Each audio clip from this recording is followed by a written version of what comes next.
Hello there and welcome to yet another edition of the Lagos Transportation Agenda. As you know, this is the show in which we engage influential, knowledgeable personalities in the dynamic world of transportation on the events, the issues and the evolving trends in this very, very important sector of the state and the national economy. My name is Osiyemi.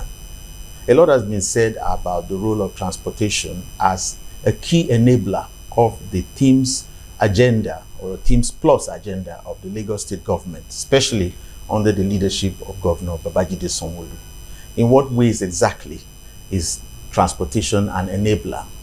In what ways is progress being made? And in what areas is there anything left yet to be done? To address this issue and other related ones, I have with me today, the honor of hosting the Honorable Commissioner of Transportation in Lagos State, Mr. Oluwaseun Osiyemi. Welcome, Honorable Commissioner. To the Mr. Austin. Such an honor to have you today. My pleasure being here as well. Yes. The Honorable Commissioner and I will be discussing the role of transportation and traffic management as an enabler of the Teams Plus agenda of the Lagos State government when the Lagos Transportation Agenda returns after this time out. Please stay with us.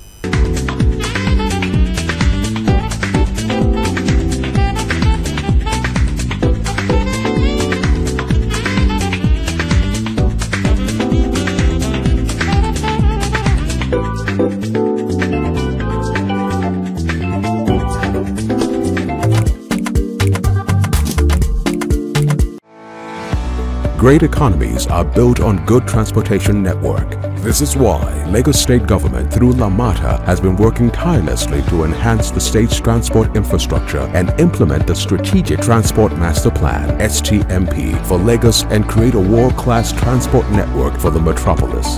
The STMP would deliver 6 rail lines, 1 monorail, 14 BRT routes, 26 water transport routes, 3 cable car routes, and several road interventions to promote the integration of the transport modes. When all these projects are completed, there will be lower emission, leading to better health for all, lower road crashes, better quality of life, and faster economic growth. With the BRT already running in some corridors, jetties being upgraded, and rail line from Okokomaiko to CMS coming on board soon, life of Lagosians in the face of Lagos is changing every day. A healthier and more prosperous Lagos is in the making, and LAMATA is driving it. LAMATA, keeping Lagos moving. Welcome back. It's the Lagos Transportation Agenda, where we highlight events, trends, and issues in transportation. And as I said, I have the very singular honor of having the Lagos State Commissioner for Transportation on the show today. Honorable Commissioner, what progress would you say has been made? Can you give us maybe an overview of the progress that has been made so far, at least since before you became commissioner and since you've been commissioner, in on the subject we're talking about, transportation as an enabler? Well, it's been an interesting one-year journey, I must say. My inauguration was September 18th of last year, so it's just barely over 1 year. Yes. And I must say that transportation, it's the backbone of the states, yes, and every other economy that we know. Why am I saying that? Because it's important to be able to move goods and services from point A to point B. And this is major for Mr. Governor, which is why it's the first T in our Teams agenda. Yes. Lagos is very peculiar, and we have well over 26 billion people in Lagos, and we have to move all of these people at every point in time. On a daily basis. Yeah, so there must be an intentional and a creative way of getting that done. Yes. So based on that, there are strategic and intentional things that have been put in place to ensure that we do that, which is why we've adopted the multimodal transportation system, whereby we use the land, the water, the rail. Yes. Of course, we're going to add the airport of the air as well. Yes. In all of this, we must also ensure that all the transportational modes are integrated. Because without connectivity in transportation, it really doesn't make any sense. Yeah. So in the last 1 year, a lot of intentional and strategic creative innovations have actually been deployed, working with the STMP and also the policy that we, of course, did launch sometime last year, because there must be some framework that would guide the sector itself, not just guiding it, also to be able to give comfort to investors that might want to come in. So there's a lot of things that we've done in the last 1 year, and of course, from the rail side, there's been a lot of things done. We're aware that the Blue Line, the first phase of the Blue Line, of course, has been completed. And also for commercial passenger, whatever, it started work, and it's moved over 2 million people in the last 1 year. The second phase from Mautu to Kokomaiko is presently ongoing. Of course, we're doing the test run for the Red Line, which of course we believe that the commercial passenger operation will start sometime next month. That of course is running from Oyingbo all the way to Agbado, and of course that I always call the game changer. It's going to carry a lot of people, and of course touch a lot of places. In the whole idea is to be able to move people in high capacities, such that we reduce congestion on the road. You know, also on the waterways, we're also encouraging people to use our waterways. And just a couple of months ago as well, Mr. Governor did launch 15 new ferries. There are 25 of them international standard ferries. But 15, of course, have been commissioned. The 10 should come in on or before the end of the year. You know, this ferry is a 40-passenger ferry with, of course, duly verified by International Bureau Veritas. Locally manufactured. And is also locally manufactured, which is the interesting part. You know, we all know what FX is doing nowadays. So importation and all of that, of course, takes up the price of these things. But this is locally manufactured, and of course, it has all of what you can imagine. You get into it, the comfort is there, the safety is there, the boat is built in such a way that is extremely safe. You know, so the whole idea is to ensure that we also move people onto the waterway so as to reduce the congestion on the road. You know, so in the space of traffic management and all of whatnot, there's been a lot of play as well, as regards road furnitures and junction improvements to ensure that we tackle all of the traffic gridlocks that might happen. These are intentional. 60 junctions have been identified. And we are constantly working on it. I must say we've done over 65–70% of those junctions, and constantly working on ensuring that we finish those identified junctions to ensure that gridlocks, of course, are reduced. On the land, of course, we all know what's going on. We're trying to encourage more of the high-capacity buses. So as we speak, new things are happening. There are buses that we're expecting in collaboration with private, of course, investor who is bringing CNG buses. We're also watching our environment and trying to go green in all of these things. So I'll leave it at that for now. All right. You talked about integration. I will still go into some of the nitty-gritty of what you said later in the interview. You talked about integration, and let me take you up on the synergy between your ministry and other MDAs within the Lagos State government in ensuring that or the objectives of this whole integration multimodal system are met, your ministry and the other MDAs in the Lagos State government? Well, thank you very much. There's a lot of collaborative work between us and our interdependencies, I would like to call them. Our interdependencies, of course, number one of them is physical planning. The major problem we have in Lagos is due to bad planning. And physical planning plays a major role in whatever we do as transportation. We work hand in hand with them in ensuring that, of course, all our road designs have been approved and looked at by them. Also, in construction of any houses that they want to do, we have an input in them giving approvals in form of TIS, traffic impact assessment. You know, this determines how many vehicles you can park in a building. Of course, you also need to manage parking in the area of traffic management. Otherwise, that will become a menace in future. So beyond physical planning, we also have a lot of interrelationship with Ministry of Works.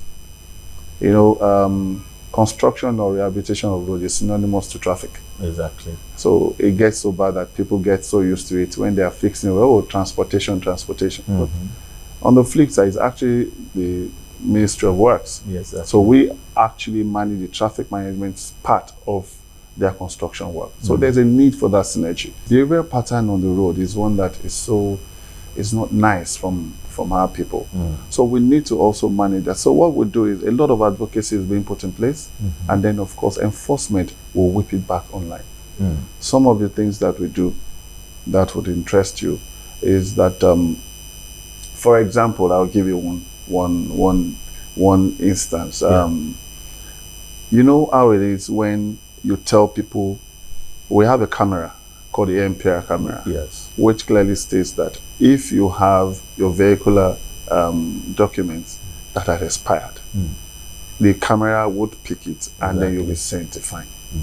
It is clear, and people just would not do what they need to do.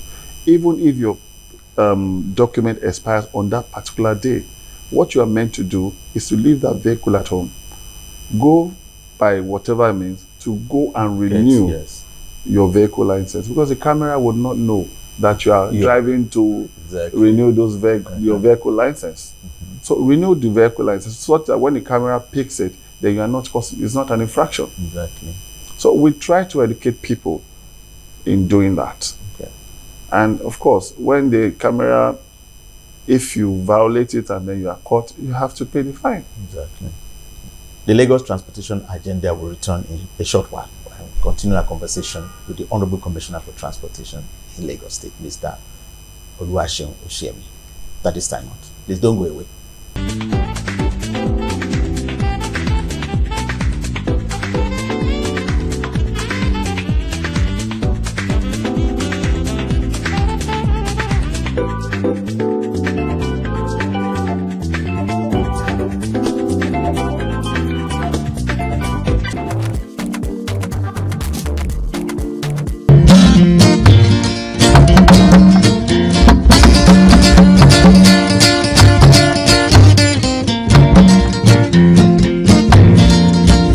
Akété ilé ọgbọ́n, Èkó akété ilé ọgbọ́n, arọ́mọdé dẹ́kọ̀ máma já o, Èkó arọ́mísà lẹ́gbẹ́lẹ́gbẹ́, arọ́mọdé dẹ́kọ̀ máma sá o, Èkó arọ́mísà lẹ́gbẹ́lẹ́gbẹ́.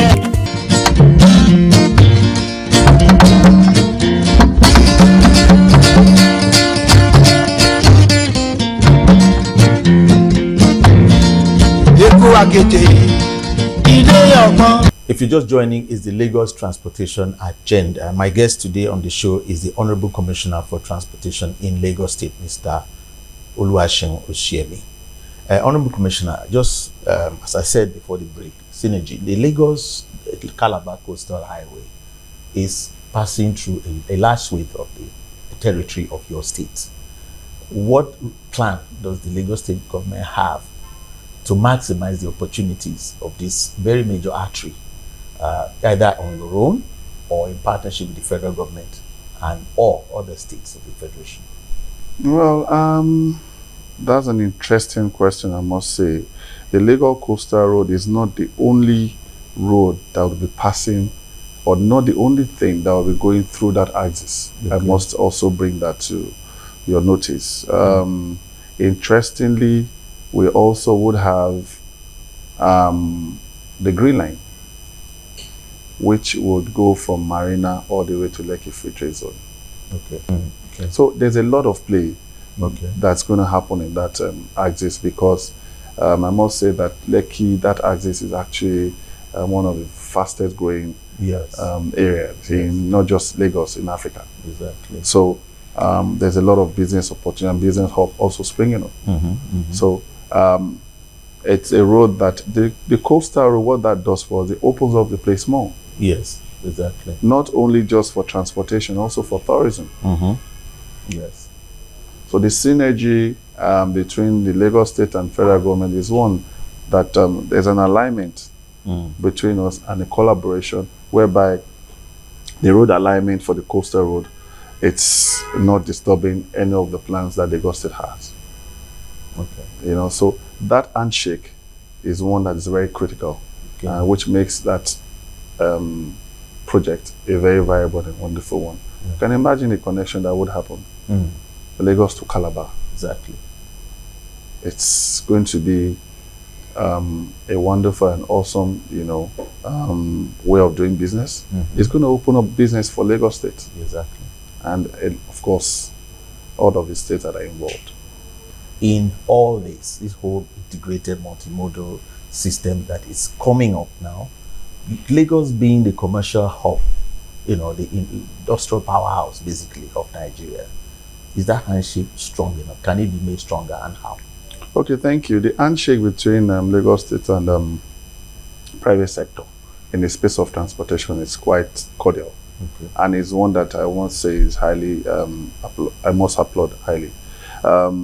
Why so? Because transportation is very peculiar. There's no way that the government will be able to fund all of these things. Yes. So there's a need to encourage the private sector play. So the first thing to do is to, one, create that platform that gives comfort for the investment, which is why we have a transport policy that we just launched. What that has done for us is that it has given any investor that wants to come in that confidence and of course a roadmap in which Lagos State is going. And what we've also done is that we've engaged a lot of this private sector in PPP, whereby a lot of this, for example, I'll give you one. There's a PPP arrangement between Lagos State and a private company that intends to bring 2,000 CNG buses. There's also the PPP arrangement between Lagos State and GAC that we just signed an MOU a couple of months ago, whereby the lag ride will be taken in by them, and they're going to bring 5,000 vehicles. Out of the 5,000 vehicles, they're bringing 1,000 electric vehicles for the e-hailing space. So what we're trying to do is to encourage private sector to come into play and, of course, help government in developing faster than it would have developed if it was going to be just government funds alone. Exactly. So the handshake is critical for growth. It's critical for movement of things in the transport sector. Now, in the course of our engagement with stakeholders in this industry, in Lagos State especially, we see that a lot of MDAs actually take pride in how they leverage technology in their operations. Talked about reduction of human interface, data-driven decision-making processes. From your standpoint as the head of this ministry, what's the story? How is the direction going? What's the trajectory in terms of use of leverage of technology? So interestingly, the transport ministry has been putting that, using a lot of technology to improve services, I must say. Also to promote safety. There is this, beyond the AMPR camera that I mentioned to you, which is technology. Of course. Yes, it's technology, it's enforcement. Yeah, exactly. We also have our men that are on the road. Rather than them, last month to be precise, exactly. Rather than them running after all of those vehicles, we have handheld cameras that they can easily use to pick the numbers, and then your fines will be sent to you later. Beyond that, a lot of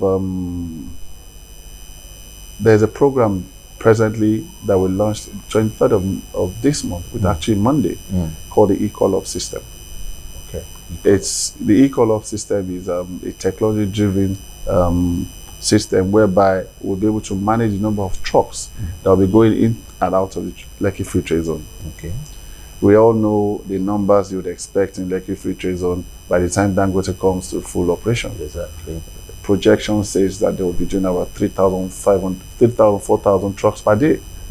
we cannot afford for those trucks to all go in at the same time. Exactly. So what we've done in the Ecolab system is we've created designated parks, you know, that they would park, and then they will be called in by the Ecolab group, who of course have all of the corporate bodies, the Dangote, the Lekki Fish, the Deep Sea Port.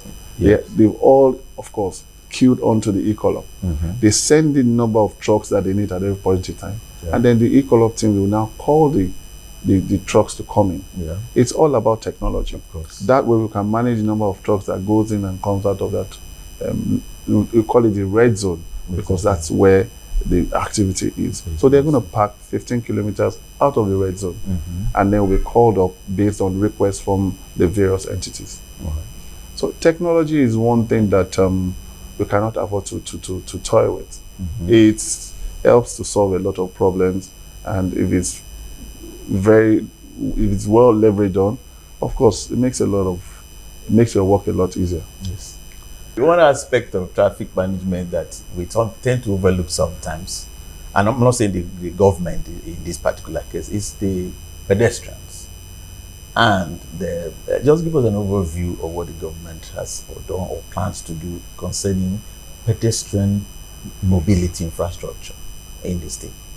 Thank you. Pedestrian mobility speaks to non-motorized transportation. Yes. And interestingly, government, even in our transport policy, we're very big on that. It's one of the elements that we're taking seriously. So that it plays in two folds. One, it plays from the space of infrastructure and also planning. So basically, because a lot of our roads have been constructed before now, yes, we cannot just deploy all of those NMTs, all of those things like that. Yes. So, but what we've done is, one, there's a pilot run from George Street, Kingsway Road. Yes. There's NMT, there's provision for cycling and for pedestrians. Yeah. So what we've done is, in all our future plans, there's of course full provisioning for NMTs.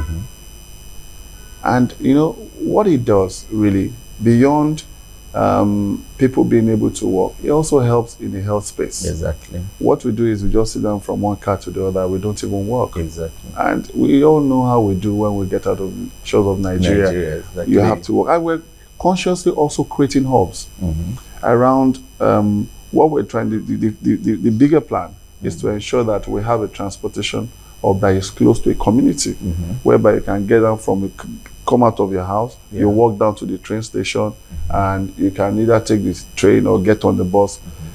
We have interchanges already in play. We have two that we're working on presently. One is in Mautu and one is in Marina. What that does for you is that when you get to those interchanges, you can get a bus, you can get on the boats, and you can get on the train. Wonderful. And of course, there are also walkways already created for those things. So there's plan for that, because it's actually the way to go. Exactly. Well said. Thank you so much, Honorable Commissioner for Transportation. Thank you very much. And thank you for being with us up to this time. I hope you join me next week at this time when the Lagos Transportation Agenda, God willing, comes your way again with another interesting discourse in the dynamic world of transportation. Until then, this is Austin Ian saying stay safe. Bye-bye. God bless.